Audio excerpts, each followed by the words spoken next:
Hello and welcome to CyberMasters. Starting a couple minutes late here. Our guest is just coming in. How's everybody doing? Welcome to Wednesday night. We've had many shows. Thank you. The Technology Show, where we take complicated technology subjects and simplify them for everyone to enjoy. Last week's show was pretty complicated about transhumanism.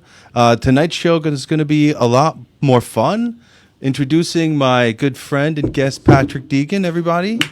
Hello, how are you? Hello, everyone. We rearranged the studio a little bit here. I'm going to do a quick mic check again. You want to hit me with that mic? Say hello. Good evening. All See, right. I can watch my levels right here. It looks like I'm redlining, but knowing me, that's probably No, you're good. You're good. right on point, right? Yes, yes. All right, This is to prevent him from having to say multiple times throughout the interview, could you lean in, please? Yeah, precisely. And it's more professional than the lapel mic. So, yeah, no, look how cool my studio looks now, guys, by the way. Oh, Have you that's good. seen? I got these special Joe Rogan microphone arms, if you notice, No, this is really nice. Look at this. right? And I got these very nice chairs. Tech we can rely on right now. Tech we can rely on. And I have my little board here, new technology. I can just quickly say hello to you and zoom in right there. Hi, how are you? And then go to me. Hi, how's it going, everybody? And then back to the main camera. Where's my Look at camera? that. I didn't even see it. Where's my camera? There's another camera behind you. That's your special cam there. Hi. Notice the color correction's off on it. But that's what happens when you're getting studio stuff going here, Okay, right? so you've got the two cameras going then? Yes. Okay. I've got everything going. I've got those. I've got your main shot there. Look at that. I just that's want to know me. where the fourth Sorry, wall that's is you. so I can break it when I need to. No. How's that camera look? You look really good today, by the way. I Thank love the you. shirt. I was working on it Yes. since the last show I did, yeah. Okay. What'd you work on? Just online appearance, presence, presentation. Nice, And nice. The goal was to get the host to say you look good on camera. You look so I've fabulous. accomplished that. I can go home now. You look better than ever. Better Thank than you. ever. I saw the topic of your show. It's kind of interesting, by the way. Yeah, well, isn't that something you and I talk about a lot? Ethics and technology, like We talk in the peripheral of it, but not really the actual. in the peripheral of it. Okay. You know, when it comes to like cyber or even like business ethics, we're speaking more in the moral, social terms of ethics and the applications to it. We're not really talking productively, let's say, of what they could be applying. It's pretty much the internet and tech, unless it's I guess we're industrial seeing, espionage. You know what I mean? It's all pretty much open territory. yeah, but look what's happened through history. So every time a piece of technology is added, they change the way they live. They change the way they use that technology, incorporate it into a new way of living. As technology an extent. advances, society advances. Bear with me here, viewers. Right, but think about it. So they've added the wheel perceivably.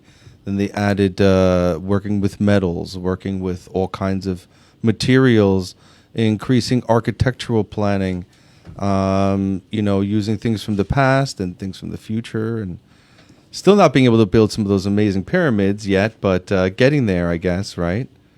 I shared a video about a week ago out of sarcasm. It was Video Killed the Radio Star.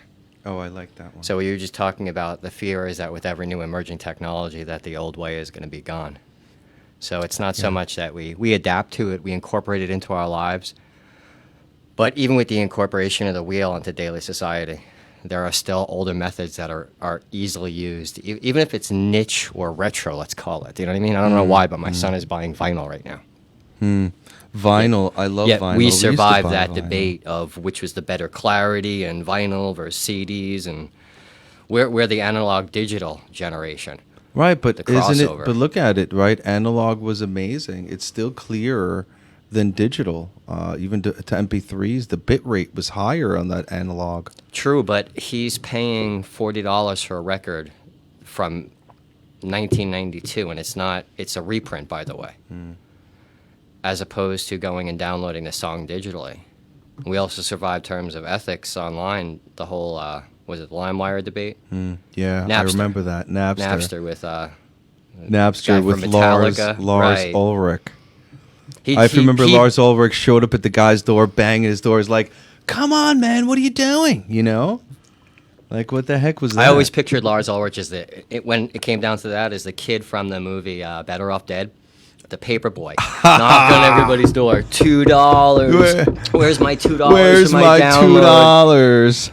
$2? But he also exposed the scene in a way, right? He took off a veil of what heavy metal was. You know, it's not just cutting your hair at times or putting on a business suit, but when you're arguing in front of Senate about your price points and your lost pennies on the dollar and your royalties and residuals being interfered with by your actual fans that don't have maybe the money. Come on, dude. Yeah, but I mean, think about it, right? So those artists fought tooth and nail to make those record deals and get to where they are. All of a sudden, some guy invents something. You could just download all these albums at nothing. Where I think they were short-sighted is Lars didn't realize that the real fans still went out and bought the music and the art. There was more to Exactly, it. like my son is doing now and kids of his generation, where they're buying the actual tangible LP to own it. Right, the You know, art they'll behind hear it. even the song on the radio more than we would have when we were younger. Yeah. So in terms of that, though, but what happened was the new emerging market took off, right? The possibility of digital downloads and uploads, and then what kicked in? We had to Really poor design and quality evolve MP3s. ethics to say it's not right to do that. I mean, the Digital Millennium Copyright Act. Right. I might be misquoting the. No, you're right there. I think Is that that's the name exactly of what the Digital name Millennium is. Yes, Copyright Act of yes. 2000, blah, blah, blah, right? Which had to rewrite everything because what do you do when technically it's not the actual thing anymore? It's now code, so what is it?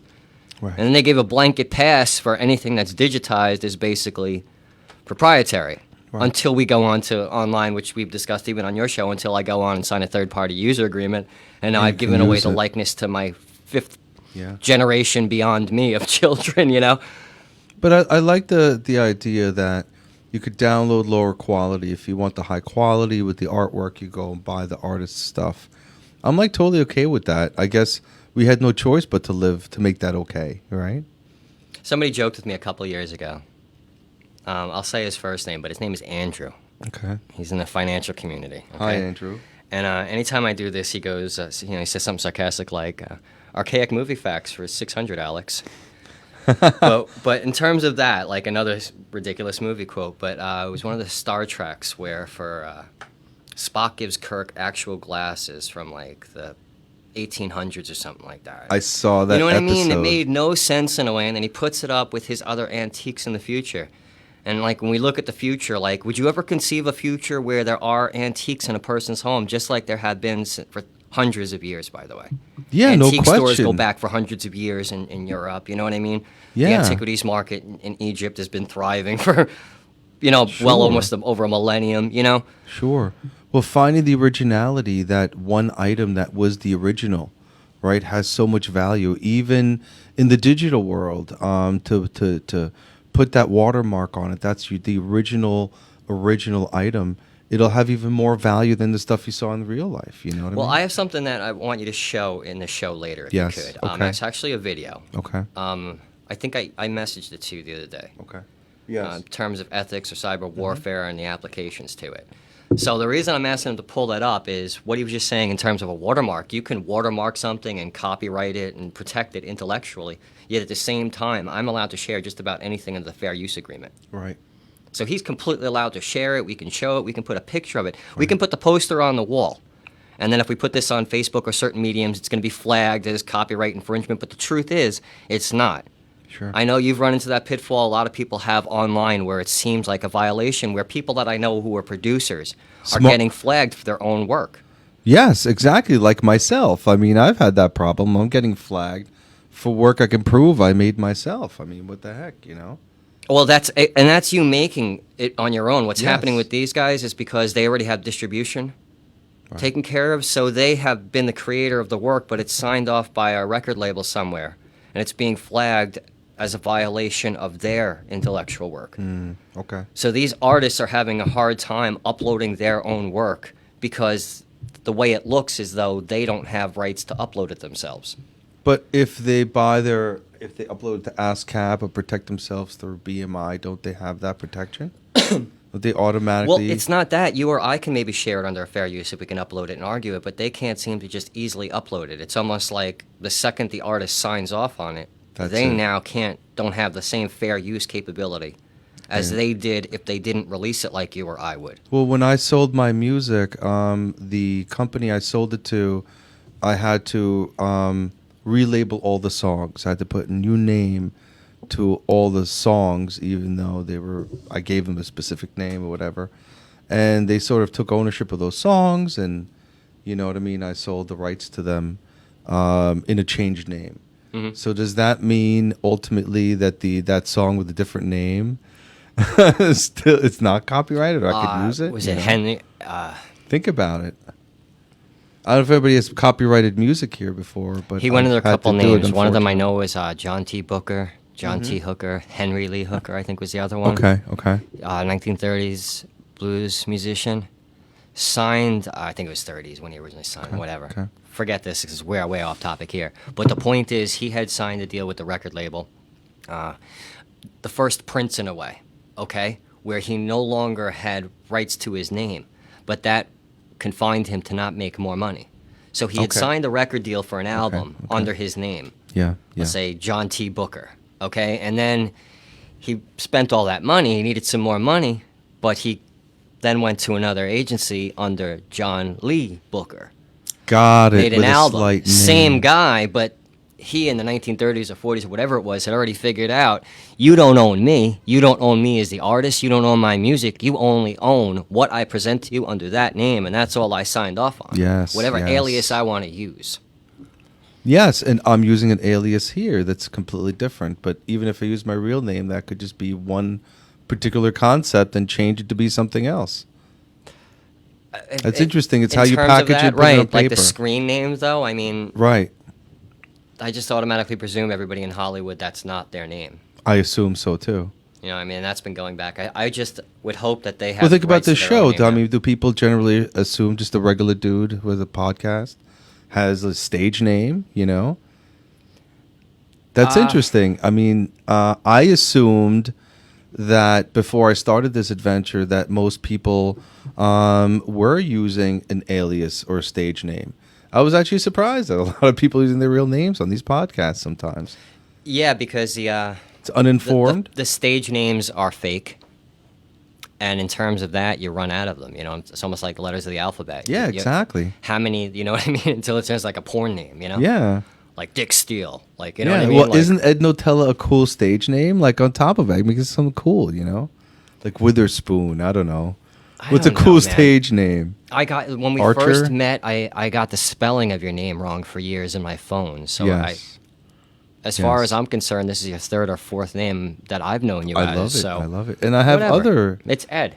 It's Ed. Yes. And anybody that would know you professionally too is already Yeah. going to know this, which is ironic because any viewer that's probably watching this is going to know. Yeah. Oh yeah, that's not really Ed's name. By the way, this is not Ed's name. It's not Ed Notella. Yes. Yes. But I use that, and it's creative, and people actually call me from the show for consulting gigs. Right. And they say, "Oh, I want to talk to Ed." So whether it's Ed this, Ed that, it doesn't really matter. No, you it know? doesn't. When I threw events in the 90s, I simply went under the first name. Yeah. So on right. the East Coast, there was Yeah. apparently there Just was pull your two mic of us. closer if you lean back. That's all. See, he did it again, man.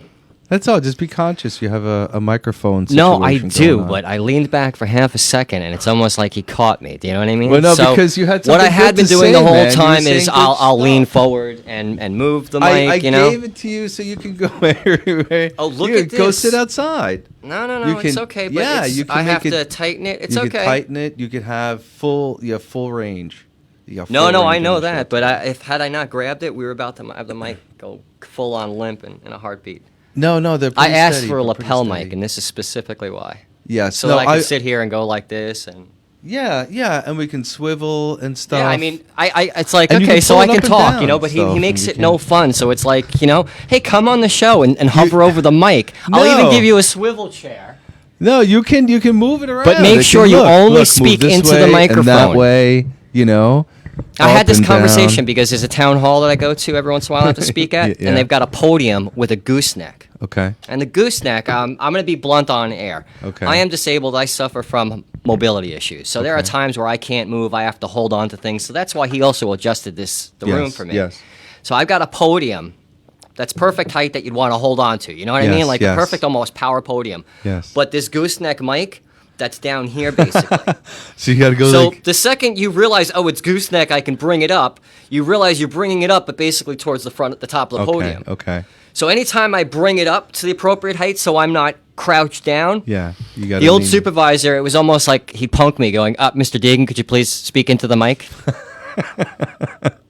No, that's not what he had So here. so hearing you on But listen, multiple if shows. they gave me a couple of G's, I'd come there, I'd set up these nice mic stands. No, and, dude, and get them going. See, you know? I'm going to bitch about this on screen, okay? Please go ahead. You can't say to me one more time, please lean into the mic. I'll remember, but I have asked for a lapel mic every single time because of this. I have So the lapel joke mics is over about there. me not speaking into the mic. But hold on, but I gave you perfect adjustments with the gooseneck and everything. The you know? gooseneck, yeah, but still, it's like I'm tethered.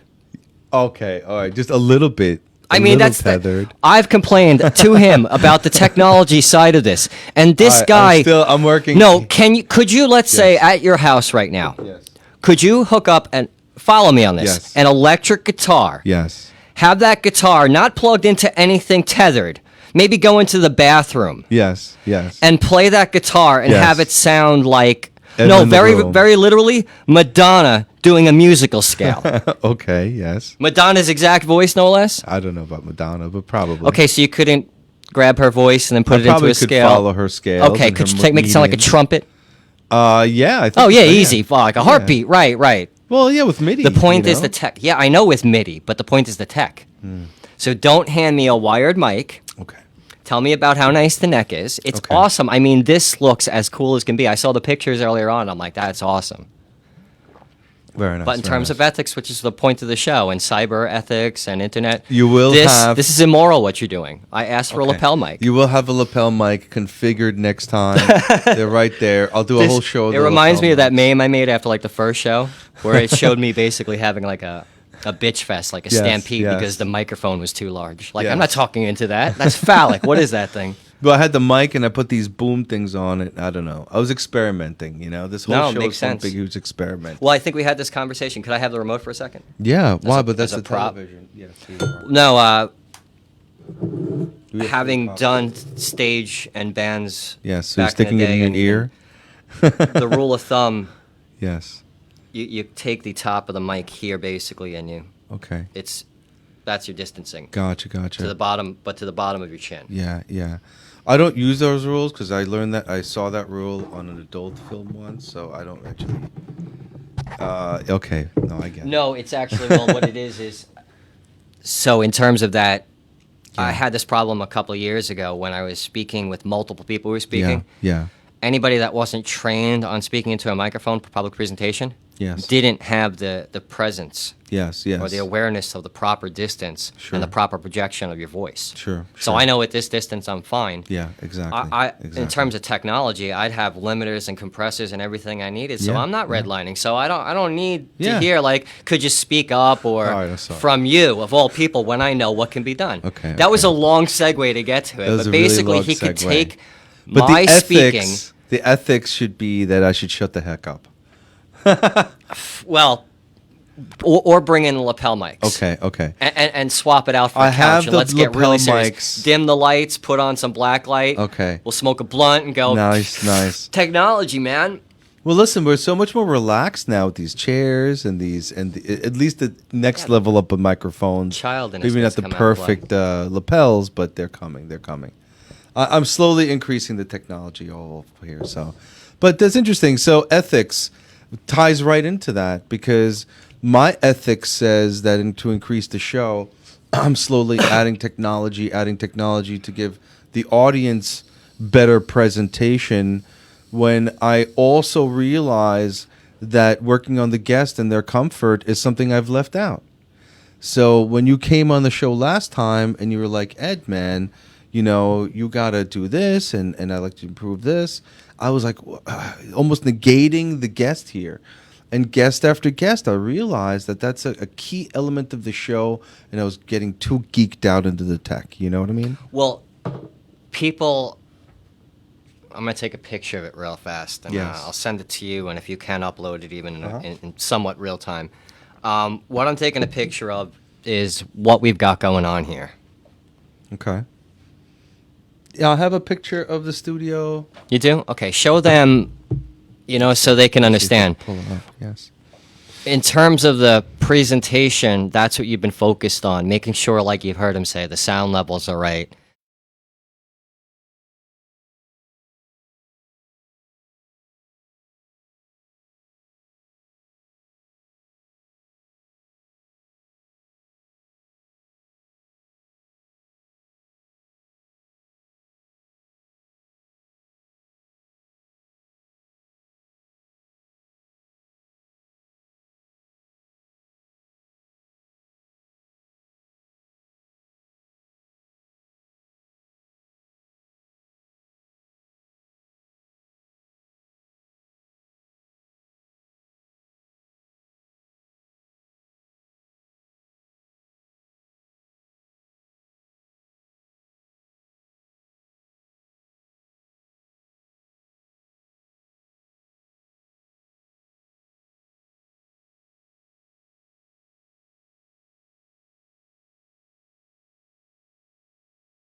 Hang on a second. There we go. Sorry about that.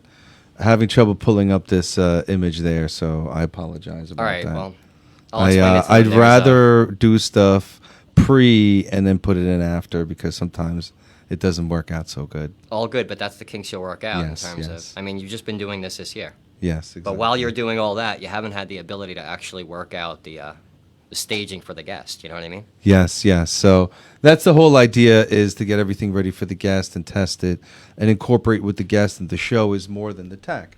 Even now I lost a couple of minutes just kind of messing with it. Somebody else should really be setting all that that's, up. You That's know what I mean? happens in terms And- of live presentation when you're aware. Totally. You lost totally. seconds, but in your mind it's minutes. Interesting. Yeah, I feel like I lost minutes doing that. Yeah. No, that was 10, 15. If you want to go back later, Really? you'll see two Really? different times you pulled it up, but Yeah. you yeah. you didn't lose time. You were still here. You just weren't engaged in the type of conversation we have on the phone, where it's creative. It's Yes. Yeah. stream of consciousness, if you will. Exactly. You know? Well, it's interesting because it needs to go back to the ethics of it. I want you to be comfortable. Pull this up. I'll make last minute changes and kind of go in a different direction. I think people want that on the show as opposed to fully scripted stuff the way it was always done. Right? A stupid slogan I learned at Marriott years ago. It came on there on screen. The channel that shows you what your rate is, and Yeah. all right. It's their slogan apparently, or was, if you're comfortable, you can do anything, or something like that, or you can accomplish anything. Okay. And if I you're used to use, comfortable, you can when I was accomplish doing anything. events, I would only use Marriott's because I would take over these suites that they would have, and it was like I could actually functionally work out of it. Okay. Okay. So it was a comfortable place to be. Yeah, not just the room, but they had like hospitality suites or Yeah. concierge suites in certain hotels. Yeah. You got multiple phone lines, and if you're running an event, you need multiple phone lines. You can't do it out of a generic hotel room. Right. Right. You need to be able to have a lot Yeah, of that would be lines for out. sleeping or whatever. But in terms of that, so just Okay. sometimes you have downtime, and if you're in a hotel, you do get bored, and it's like 3 o'clock in the afternoon. And, you can't leave the room. You're kind of tethered to it in a way. But you start looking around, and it's like, there's a Bible, and in the nightstand table is also like the Marriott story. Well, you were involved with a lot of big events, and a lot of technology went into that. Big events, but underground, and yes, on the technology, as And- much as the Pink Floyd light shows back in the day. Right, right, and it's leading me into this question: what was the ethics of producing such an underground show, while it was a sort of a gray area on the legal side?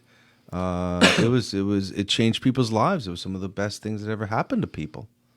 The ethics is what they call like plausible deniability. Right. You plan, but you don't foresee truthfully. You do contingency planning if in the event that were to happen where thousands of people show up. Gotcha. And then If something hypothetically, if bad you made were to tickets, you're going to happen. make a lot of money. Yeah. But ultimately, it starts at the core of it, which is the way of a true viral video would work. Okay. You're doing it to joke with your friends or for the love of it or to make a point. Okay. And then it gets picked up and goes further. So that's what we did. The ethics of it was in the promotion. So there was a lot of ethical constraints to maintain your reputation and your longevity. They used to say with even movies or anything, but you're only as good as your last event.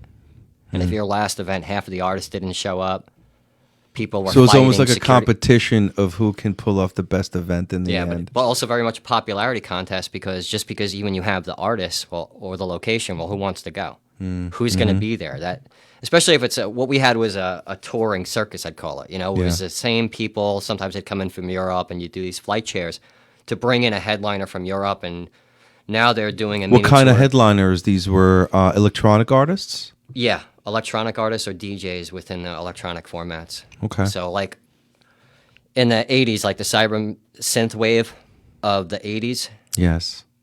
that was more prevalent in the UK. Here we were Well, music was resistant. always different in Europe. I mean, even metal, right? Millions of people go to metal concerts. I'll and make a they're- point you'll like though. Yeah. We have been resistant against the technology here. Resistant. Yes. Why resistant? I don't know. Think of like rock and roll in general. The idea of using a synthetic or electronic drum kit. Go back. The idea of MIDI integration, analog versus Oh, digital. I see. And now everybody's cool to have electronic music before. Oh, it's electronic. It's not really music. Yeah, this is the first time we're really seeing a meld that could have happened 40 years ago. I mean, Korg is nothing new, man. You know what I mean? So people were incorporating certain things, but like a gimmick.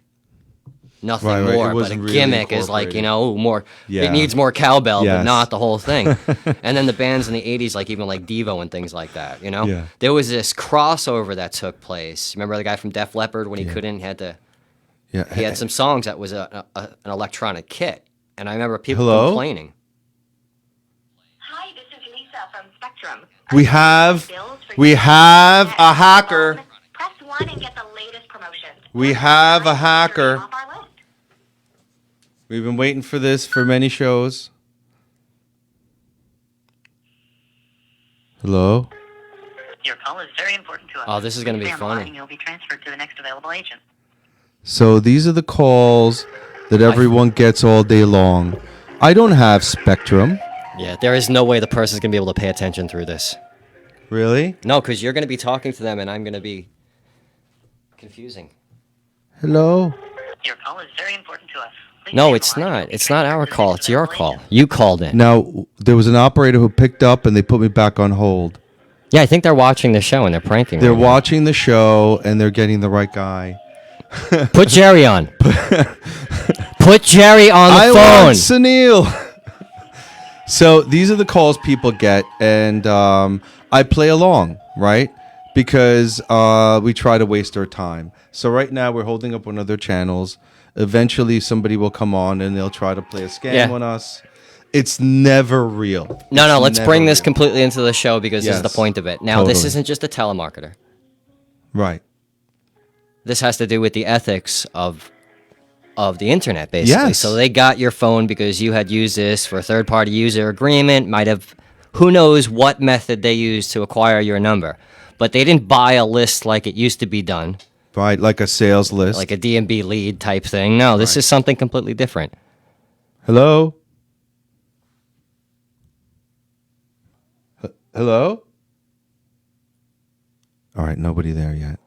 Let's see what happens. Please continue. Yeah, well, I don't feel bad talking about it because if they're there. But then again, what I've seen ethically as far as the business practice for the Yeah. employees that are engaged in this type of Activity. predatory business. Yeah. So we don't have them on mute. We don't know if they're listening to us. Yeah. Or what they're doing. We recognize they're spies. It's important to understand that everybody thinks hackers are wealthy individuals.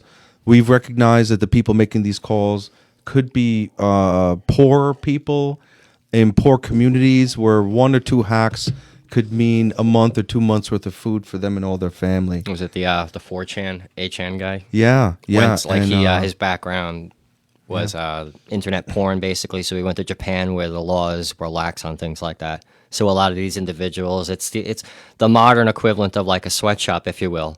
Thank you. For telemarketing. Exactly. You know? Sweatshop for telemarketing, huge data centers.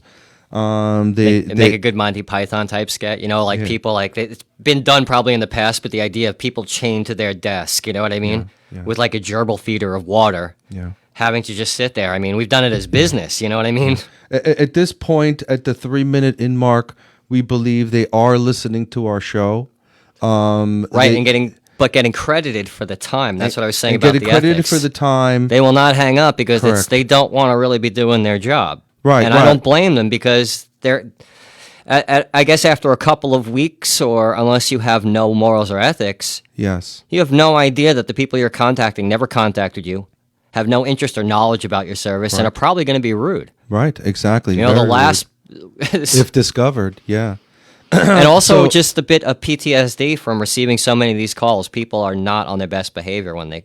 I mean, we're about to play around. If the person's there, I mean, look at us right away. This is somebody working, but at the same time. Right, they're perceivably making money commission on their actions. We're hosting it as a show. We're answering the phone. Many people hang up on them, but the proof is in the tens of billions. It's working. These guys making these calls are able to penetrate and get through. It is a working field. Well, it's the numbers. And they're clearly listening to our show. And welcome to CyberMasters with Ed Notella. Yeah, if you'd like to chime in, we can put up another mic for you. Yeah, we could chime in. You can find us on Facebook and YouTube. And please let us know, what it is that you're going to do after you're done working there. Okay, so they have once recognized. They were on after 4.5 minutes. Did hang up. They were listening in. You have been kicked from this conference with the exact words. Yeah, not this call, conference. Correct. I guess they transferred it over to a supervisor. Maybe they enjoyed the show a little bit. Good plug too. You even mentioned the YouTube channel. Thanks, exactly. And who knows what kind of action we're going to get out of that, Real quick, Chris, what's going on, man? His favorite episode from Star Trek is Charlie X. I don't know the names of episodes. He's a Trekkie. Only Trekkies name the Star Trek episodes by their names. Yeah, my favorite Star Chris, Trek. but that's. Listen, my favorite episode. His Trekkie credits. He can go to the TrekCon and he's all good because he. He knows the episode names. I don't know the episode names, but my favorite one is the double episode when Q and Picard, and Q was the judge and had Picard on court. Really, I did see that. Stuff. I remember the hat. Yeah, with the hat. Mm-hmm. It was all based on ethics of what happens to humanity in the future and how humanity is accepted into the global stage of the universe as beings, right? And this is why Ed has me on the show, because all the things that humanity did wrong, and Picard was being judged over it. Right, and then really well done. He almost like sets me up to be the devil's advocate here. Correct. And then Data, the actual AI, wanted to be human. So the AI wanted to actually be human. Ed wants to be AI, and AI in the future wants to be human. Yeah. I have the special words and names to tell these folks on the phone. I believe the show will be shut down if I say them on the air. But I know me and Scott in the office there have learned a bunch of ways of how to respond to them in Hindi and play along and then trap them. A couple of shows ago, I did scam baiting. Those are professional scam baiters. We are very amateur scam baiters, meaning that we waste their time and warn others about it. But it's and like we're doing, like, hey, look, these guys call in, they listen to the show. They're concerned because there's a lot of scam baiting going on, and they're not making the money they used to make. Give it credit, because you explained as you were doing it. It's a low-tech, simple version of denial of service. Yes, they do not get to provide their scam as long as you are being entertained by holding up, Precisely, a reverse denial of service where we're holding their lines up to do that. I've seen that in terms of law enforcement, like the idea of under arrest or detained. Yes, exactly. You know what I mean? And there's a very fine line, even in terms of questioning. Yeah, exactly. Of how long and what kind of questions are acceptable until you're literally preventing me or detaining me. Yeah. I have a piece of software that I will talk about in the future called Blaster that can be used where you can fight back. There are other tools that Trilogy Media and Scambaiter could tell you about where you can fight back. I urge you to tell me about the phone numbers and places where I can get access so we can send our blaster to the bad guys, help Trilogy Media and Mark Rober and all these guys catch them, turn off their computers, and screw at them in all kinds of ways. It's working. It's having an effect on the bad guys, you know? No, the more people that know about it and do this, it's crazy. My mom seriously. got a call. Because it's the people that it does affect. It's not. That's why I said before. I'm sorry to. Please, This, that's but good. The numbers game of it, you know, it's not how many people they get; it's the numbers they do get. It's almost like the infection rate, because if they do get into you and they get into your service, they've already somehow they have access to some of our information. Whether it's just through they've been phishing for all these years and collecting data on us slowly, piece by piece. But the software will allow them to put together all of the information that they've been fishing for. Precisely. And if they then sell that information the same way they got it, now they've compiled something larger. They may not be able to do anything with it, but it becomes a real problem for us in terms of security. Sure, that's personal why. And nationally. I mean, that's why. Consider, man, I'm scrambling my name with Ed Notella. These hackers are calling for Ed Notella. They can have a field day with Ed Notella. You know what I mean? Oh, yeah. It's worth having an alias. Look, they're calling. You want them, all these guys, to call you all day with your real information? That's why I have using an no alias problem is using complete my benefit, name, because you know? it's a needle buried in a haystack of needles. Chris, the bar got scammed and his mother paid. She didn't know any better. I'm sorry. Well, Chris, don't feel so bad. We have a weekly incident that we deal with where somebody didn't know any better. We have trained people. I had this one guy a few months ago apologize to me over and over. Don't apologize to me. They stole your money. Well, you told me I shouldn't click, and I clicked anyway, so I apologize to you. Listen, you want to click and have your money stolen? It's not business of mine, you know? Yeah. But people are told, and they still proceed. We know somebody in the office who... well, it's not just that. It's every once in a while. The overseas you do bride it too. thing. Like, I don't know if you did it there intentionally or not, but you pick up the number that you thought was Yes. somebody you knew, only it's not. So it's not even just we knew better. Yes. We knew better, but forgot to check all the stops at that point. You know? Yes. But I knew, so I get these calls repeatedly on that particular number, and I'm aware, and I do look to make examples of them. I've been trying to get a scammer on the phone with us on the show for months now. You know what I mean? I almost had one the other day, almost had one this morning. But hey, it's eventually going to happen, and you'll see our dialogue. It's pretty funny. Hope to be a pro scam baiter one day. Don't you? Well, what's the ethics of scam baiting? like, this is one of the new ones. Ready for this? It's this is through Messenger, but Yeah. look, an old picture of you, what I found. The grammar is off, the English off. 2 smiley crying emojis, and then a link for photo pics /Y6X, capital V, lowercase v.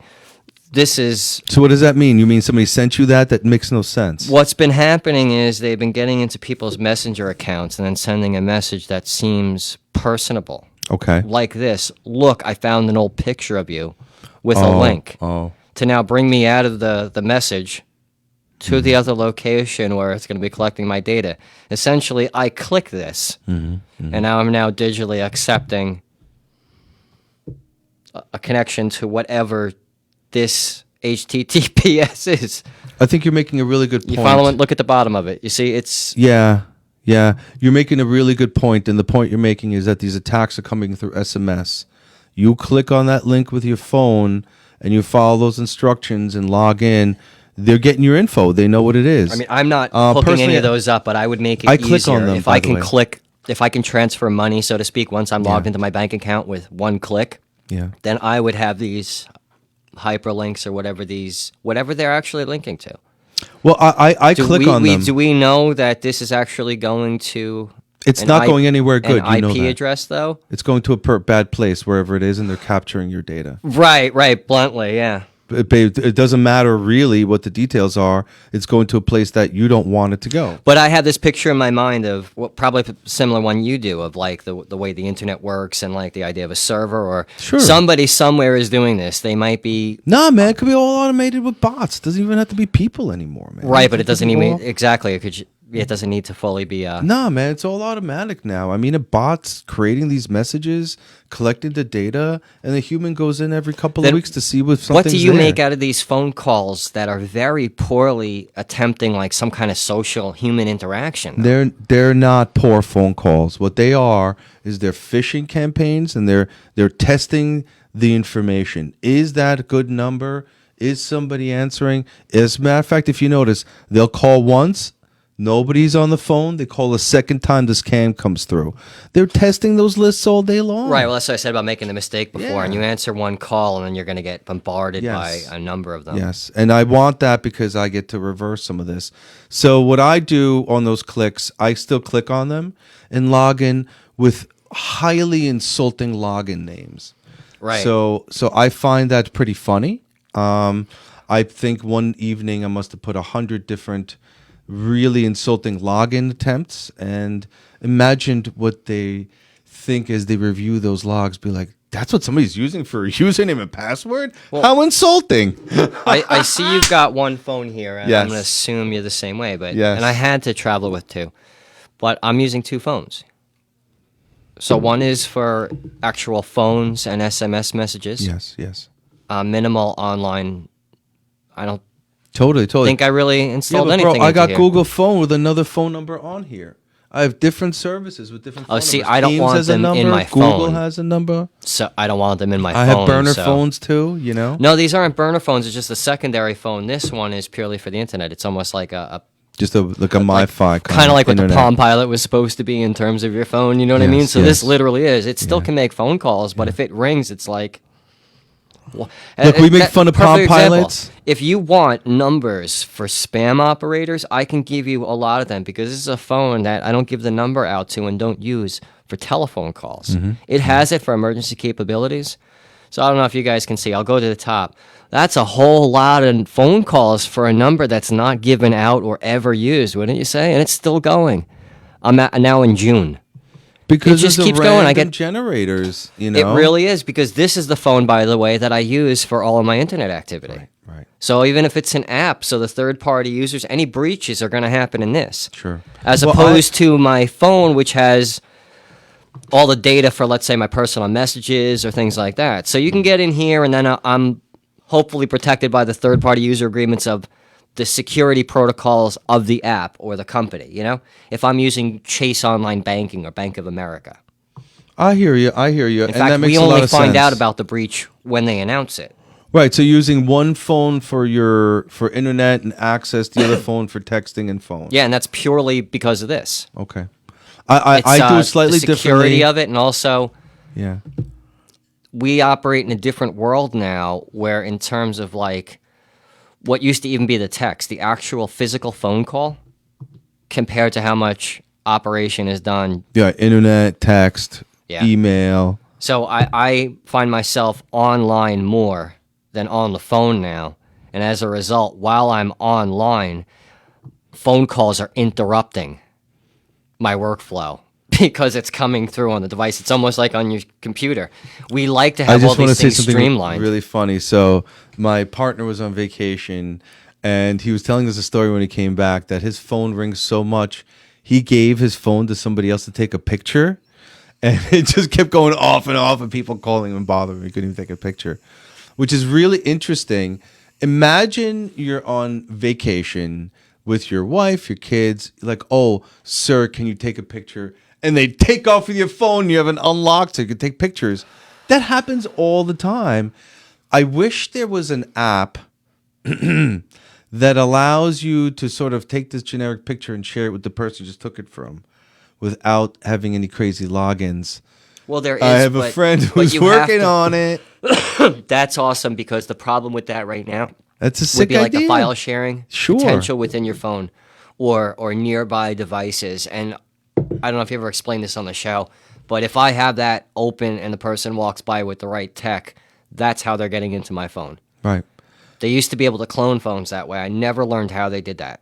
Huh. Interesting. But it's something like the signal that by getting close enough, they could read the signal, I believe it was. Yes, And correct, that's how with it that was taking device place. and see what's going on, sure. Because it's always kind of sending or transmitting something. Yeah. So if I have my file sharing open on a phone and I'm just within a certain distance of somebody. So I have a friend who I'm going to ask to come on the show, and I love this concept. So you're on vacation with your kids, be like, hey, take a picture. You just log into this app, and you like share it there, so it's like everybody knows about it. Some people are like, oh, just do the Apple share. I don't know. I don't want to leave that open while I'm in public. You know, I think that's a little scary. Yeah. Also, location finding in public is a little scary. All these things that are open in the iPhone scare me. I travel with a burner phone sometimes. I like going to some places with a burner phone with my alias on it. I don't know. Does it sound overly paranoid? Why do I have to have all my assets on me when I walk into every store? I mean, isn't it today really ready where everybody's kind of using this is their main phone and they have a burner phone for everyday use? It's getting there. You're sort of doing that now, man. Yeah. You know? Only not the burner phone. It's a step up from the burner. It's literally two phones. But in terms of that, Yes. I see it as like there's an ad from like what we have in our pocket now or what it would have been in the 80s, all the different devices, the radio, the calculator, you know what I mean? It's a pile of equipment. Yes. Right now it's all here. Yes. But we're now at the point where we've stacked all this stuff. We actually do need to separate certain things just for industrial organizational psychology, right? Ergonomics and flow, like we were talking about at the beginning of the show, the Yes. comfortability of the individual. Yes. Like, so I had to explain to Ed, I have problems speaking at times by turning my head. Right, So it if has I'm different turning my chairs, head, I actually, in didn't- fact, you're locked on you. Just put it on both Oh, of sorry. us so I could show them. Sorry. So if I'm, like right now, if you see how I'm turning my head, so I would have to adjust my neck 15 different ways. I don't know if you could hear that on the mic, so that my neck flows well enough. So if I'm looking at you guys and having to turn and talk to him, it was restricting my ability to actually communicate because it was locking my jaw up. Yeah. Something simple like that. Now, if it's a professional presentation, you're going to have people all lined up and a person is not going to ever tell you that. They're just going to sit there and it's going to look like the most natural thing in the world. You know what I mean? Good point. Like if somebody has a back brace on, Yes. Yes. they're not going to say, I'm sitting here with a back brace on. They're going to hide that. You know what I mean? Right, The presentation of it is the appearance of it as opposed to the actual how to pull that presentation out. But I like the studio setup a little better. I feel more comfortable. I feel like we can really get more deeply involved in conversation and it being so not. Yeah, the only thing I do is give me Yeah. a second here. All right, go ahead. I put the iPad there so you could use it for review stuff. I will, but it seems closed right now. I didn't want to open it up because I didn't want to have the All right, no worries. sound come out. I didn't know if that was there. No worries. I'm checking my distance here. I can actually see there a little bit. So Okay. it's easier to actually face you. Do you understand? Yes, So this totally. is a conversation. So it's Yes. like, you know, Yeah. on the phone we're doing this, and it's interesting because visually, I don't pay attention, but Thank you for putting your microphone closer to your mouth. well, this was the problem last time and any other time. The camera is there. So talking to the camera and into the mic, but with the positioning different. Yes. Yes. So also you didn't have this, it was over the table. yes, and So different I mics. found myself totally. forced to be over the table and Yes. here. Yeah. And then you kept saying, please speak into the mic, please speak into the mic. Yeah. So it was like, yeah, fine. But my subconscious going, please lean over in an uncomfortable position and hold that while you're speaking to me. Like the guy at the ledge. With your head turned the whole like time. the guy that you were Speak talking into the to. mic, look at the people while you're talking to me. So I can ignore Ed next to me.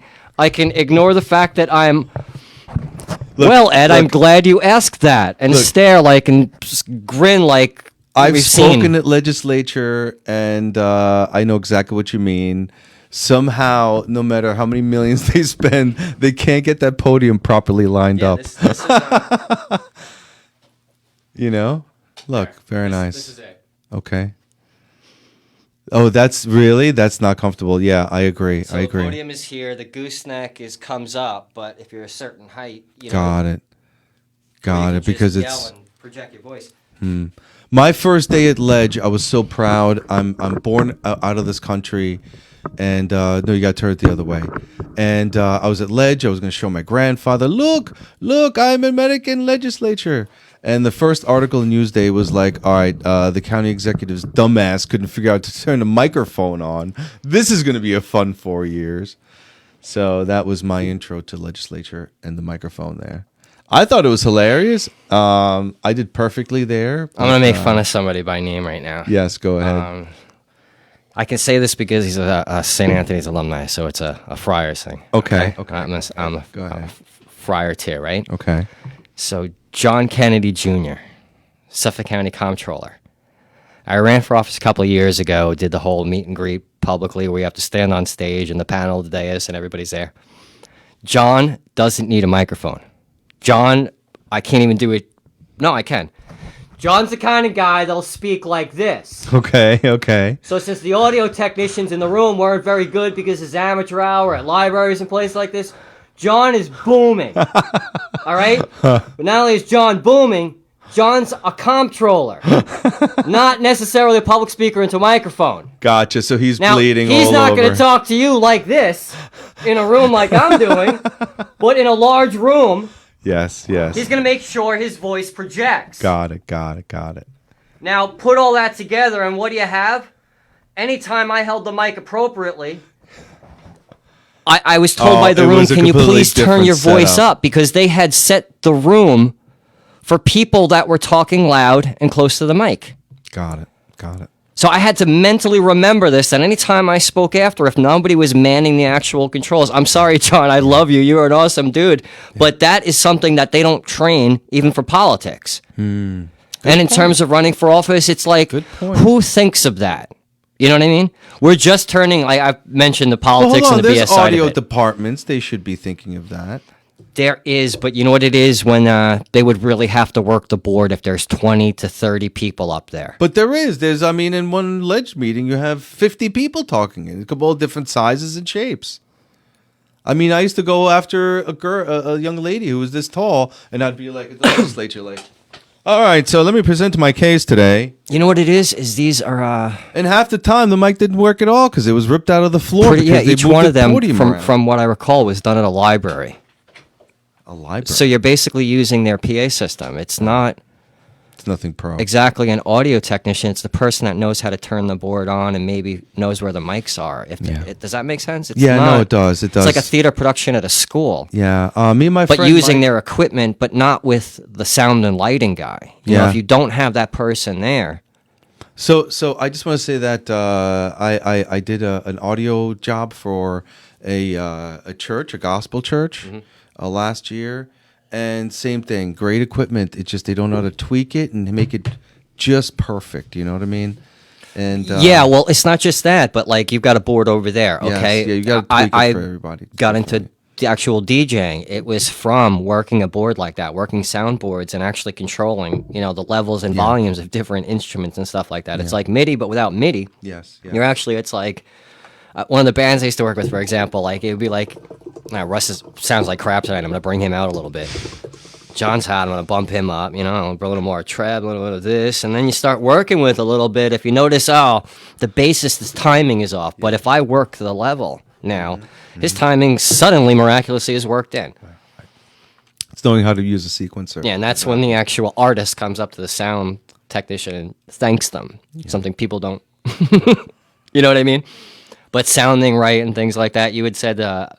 I've heard But you're this, absolutely right. And if you look at the great leaders through history, the ones who've perfected it were the ones who became the leaders. That's the thing they perfected. That's how they frightening looked. because Bro, I'm right. When I think of that, the most frightening one of that, I mean, we've seen it in the modern era, but they call them charismatic leaders. I call them kind of like lunatics.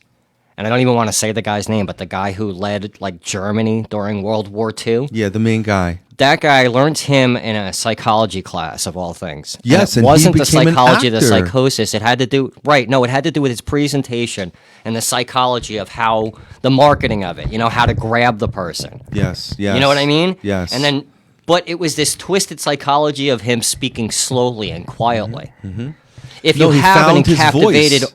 He if found you his have voice, a if you captive will. audience, you can do that. Do you know what I mean? You can do that in terms of business. It's the fishing or the hunting approach. Yeah. Okay? You can fish. If the room is going to be there for 2 hours, you can fish for an hour and a half until you start to raise your voice so they can hear you to see who's going to listen. Yes, correct. We don't live in that world anymore. Now, in fact, it's the complete opposite where I don't even know what the marketing data is now, where if you don't catch the person within what? A half a second now? A second? But it used to be like something like 3 seconds, where if you don't, But hold on, in terms but of hold on. the internet, But- if you're not there in 3 seconds, the person is moving on that video. Germany was using media in very incredible ways back then to make themselves seem bigger. It's an international thing to show your armies are tremendous. You know what I mean? And the media play and The showing media it. didn't have a way, I mean, though. they had film. Analog film was pretty high end back then. You know, I mean, they were using it. This is frightening now because the person with that access, they didn't compile data on the results of the media presentations of propaganda in real time. Wow, they kept track of everything else, but the media they must have to some degree. They couldn't. Okay, watch. Look, we've seen their rallies, right? We know not everybody in that country was down with it or whatever, but you have to do that or maybe you're going to be shot, right? They did it for like Stalin or any bad Totally. leader. There's always people on the side of the street so Yes. happy to see them like, oh, Yeah, yes, yeah. we Oh, love come you. And we all know, too, it's like everybody in the world knows. Most of them, it's like the more enthusiasm they have like that, the more the threat of, oh, wow, they're really going to take people around back and shoot them during the parade if they don't show enough enthusiasm for the dictator. Yes. So we saw that fake enthusiasm, but at times, there was genuine loyalty there, but at the same time, now, what would happen would be a rally, and it's being tweeted in real time, filmed in real time, so you can actually, if you're performing the rally, get your analysis in real time of how it's working. Yes, Then absolutely. you would just assume, oh, it was a great show, a great turnout, everybody was smiling. Like think of like reviews for a play or something like that, or some kind of concert. Exactly. They have to wait for the reviews. It's like, how do you not know? In terms of real, true reviews, if it's not biased, it's like, how you did. Did the sound cut out? Did your voice crack? Did you muff But look, your I lines? mean, those leaders were able to use media and film to, get everybody going. I mean, look, even China during the Great Famine, or with everybody had their houses cleaned.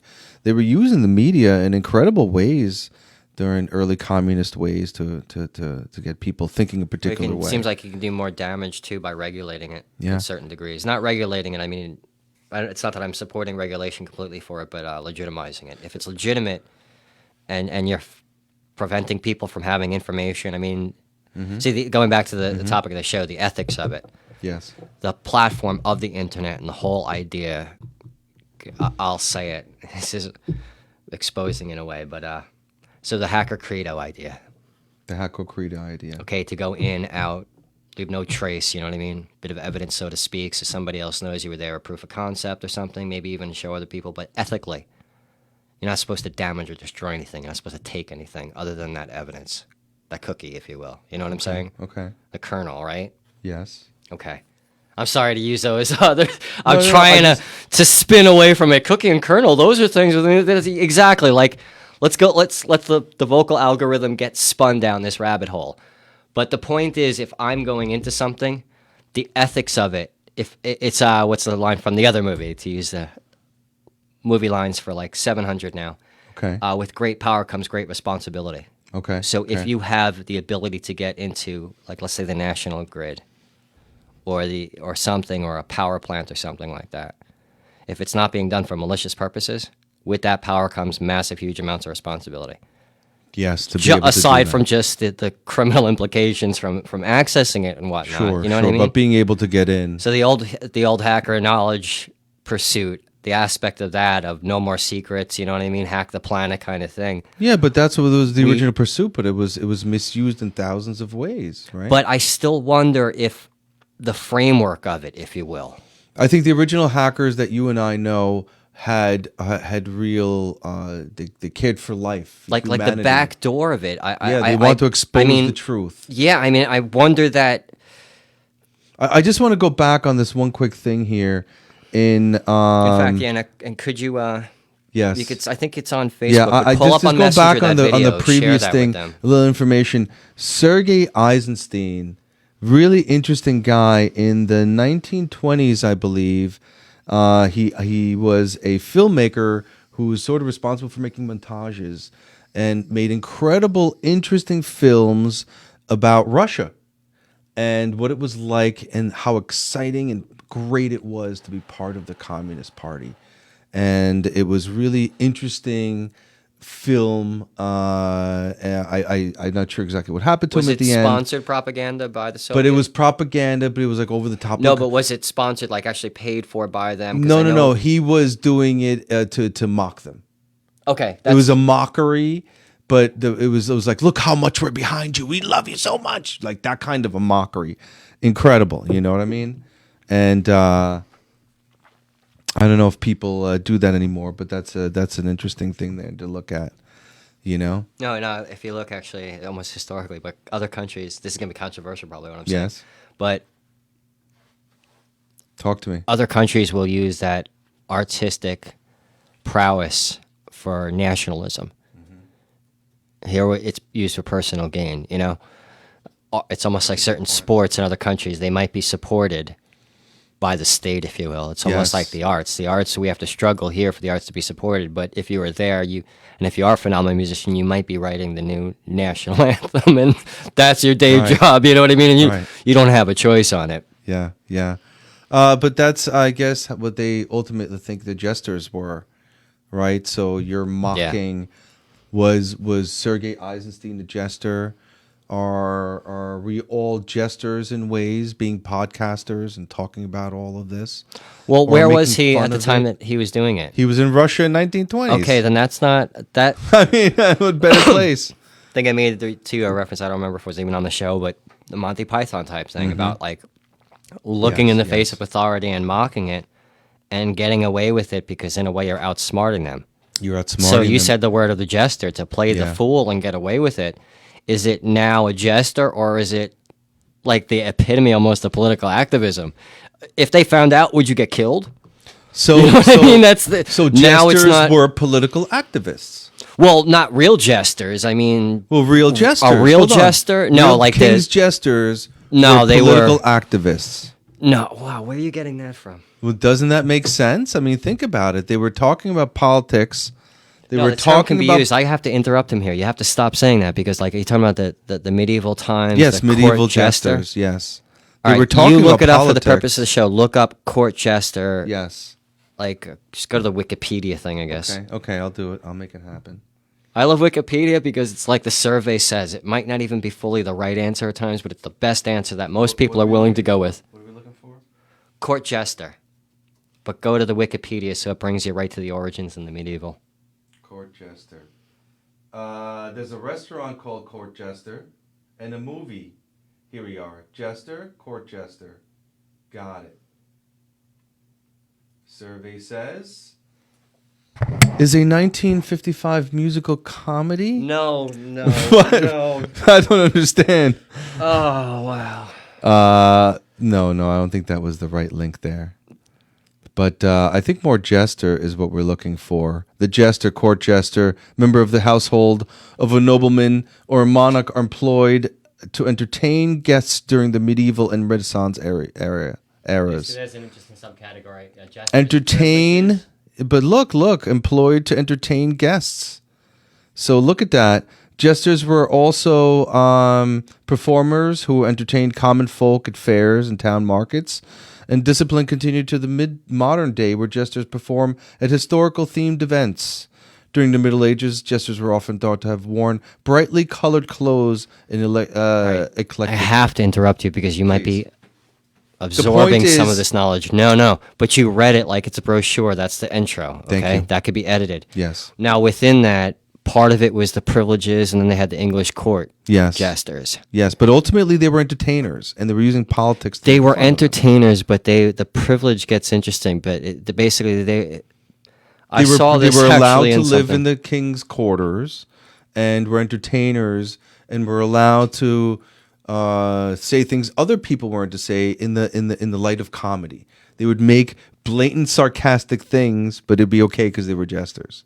In some cases, they went too far and they'd be killed. I saw. Well, if It was a thin line. It's not just that. But It was you could I say guess you'd have funny to look things. this up. Abuses suffered by jesters. I can't believe that. But yeah, let's go down this rabbit hole for a few minutes All right, because all it's the right. tech side of it. Abuses.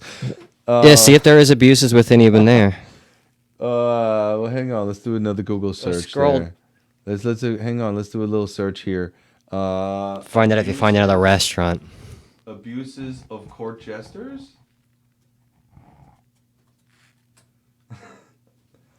What was life like as a court jester? Is this omni or unidirectional mic?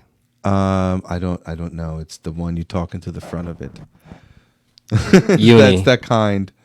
So let's see what Omni. Britannica says. A lot of stuff here. I'm on board even looking at this. Again, they were comic entertainer jesters called court fools, kept at the household of the king, so they lived pretty well. All right, there's this. Some scholars have suggested that the mockery of fools and their frequent association in public ritual and festivals with a make-believe king suggests that they may have originated as a sacrificial substitute for royal victims. They do talk about this quite a bit. The jesters ended up, quite a bit of them, I think the number was somewhere like 30 or 40%, ended up being victims or slaughtered, if you will, for their comedy. So jesters didn't always have the best result, although we're still, had a lot of fun there. Yeah, they could also be abused if I'm not mistaken. Yeah, abused a little Socially bit, but completely listen. degraded. Like the life of the jester was like. Hold on. Let me ask you I something. think it might have been one of the lower rungs in the court. I don't fully remember. It's a long time ago I learned this. So Problems with at the classical education is I time- guess you forget most of it. At the time, you get to live in the castle. You get to eat the good food. You just have to make funny jokes. Just don't go too far, or we'll kill you. You know what I Well, mean? it's not just That's a don't go risk too I far, think but what most if the will king take. is in a bad mood and you're hired to literally lift his spirits and you don't That's do it? that's your job. And it's That's your job. You either do a good job or you do a bad job. Today, if you do a good bad job, not just if you do Today, a if good you do- job or you do a bad job. today if you do a bad job entertaining, you don't have any viewers. Well, you said about the 30 or 40% killed. How were Yes. they killed? So what happens if you did a bad job? Well, look at it this way. If you're not funny on camera these days, you get killed by you have no ratings, you're done anyway. You don't exist in the virtual world. Yeah, but that's not off with your head. Okay. Depends. In the future. While that the could be new off of your jester is head. dancing around laughing Yes. at your execution. Yes. You have to, I guess, recognize as a jester that there will always be a fresh jester in the future. In terms of that, though, like even current media, the people that play the part of the jester, Yes. they do often fall hard and heavily. Yeah. Yes. The more they they do. try and get away with it, Yeah, absolutely. If you saw in the news, Chris Cuomo started a podcast competing with Ed Notella. I saw him on. I don't know. I think my show's a He little did an better. interview with on Real Time a couple of weeks ago. With you? No, on Real Time with Bill Maher a couple of weeks ago. Oh, nice. Yeah, Bill Maher. And is it was still alive. like, Did I don't- Bill Maher die of a crack overdose or something? Didn't Bill Maher? I stopped watching The him when he- comedian, the guy. He's a comedian? The guy with the show on HBO, right? Last time I saw him, he said really nasty things about the previous POTUS. I don't see him as a comedian. This is awesome. I see You got to him- give me a few minutes. I don't see him as anybody who's worthwhile watching. No, let me get into character here for a second. So then But, I just assumed he faded into nothingness. No, this is awesome. If anybody is bothering to watch at this point, I don't even know how long we've been talking, but I wanted to gain my composure here, Thank so you, I could thank totally you. agree with you. Thank Yeah, you. Bill Maher died of a crack overdose in 1982.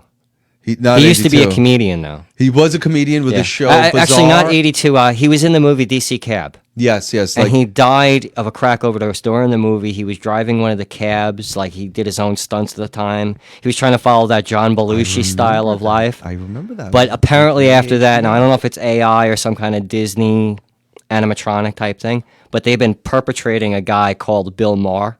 Since then, Yeah, on a show called Politically Incorrect, and then I don't know. It seemed like the real Bill Maher first, and then I thought it was a stroke, and then he had the accident and the stroke, and then they put in the AI.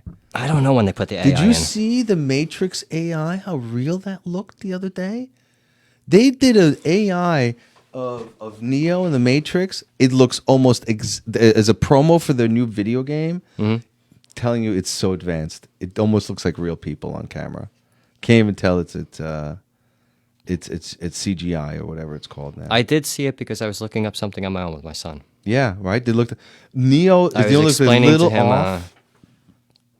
I mean, I'm like one of those weird dads that teaches my kid lessons that you're gonna explain to your kids that nobody's gonna like. Why are you teaching your kid that? So the idea of, in terms of two-dimensional, but mapping. Do you know what I mean? Going back to the Lee Harvey Oswald picture. You know what I Yeah, mean? Something yeah. like that, of being able to cut and paste on top of something. Yes. The ability to trust what you hear and see now, you know? Yeah. No, listen. So we know Bill Maher's around. I'm just making fun of it because I don't know. I find him highly insulting and not funny. But that's Bill Maher. Maher. That The people real- call Bill Maher, right? Yes, exactly. That's the New Jersey guy. Yes, but the comedian, the aspiring comedian. Yeah, The aspiring comedian. that's not the guy you see. The guy you see is trying to perpetrate off the other guy's comedy career. And what he got does it. is goes around on tour as a famous Pretending. guy from HBO now. Got it. And we can do that. We can even say that without being booted off of HBO. Like he had all that crap. that he Right, had it to was deal like with, another guy. Or CBS or whatever, you know? Yes. I mean, that's the funny thing about in competition. We're not going to be booted off the internet because we're talking about different. Yeah. By the way, but Chris saw that in the movie theater, but you didn't meet him, Chris. So you don't know if that was the real Bill Maher or What, the DC Cab? or the Bill Maher. Yes, he saw Bill Cat. He saw it. He He loves saw that movie. DC Cab in the movie theater.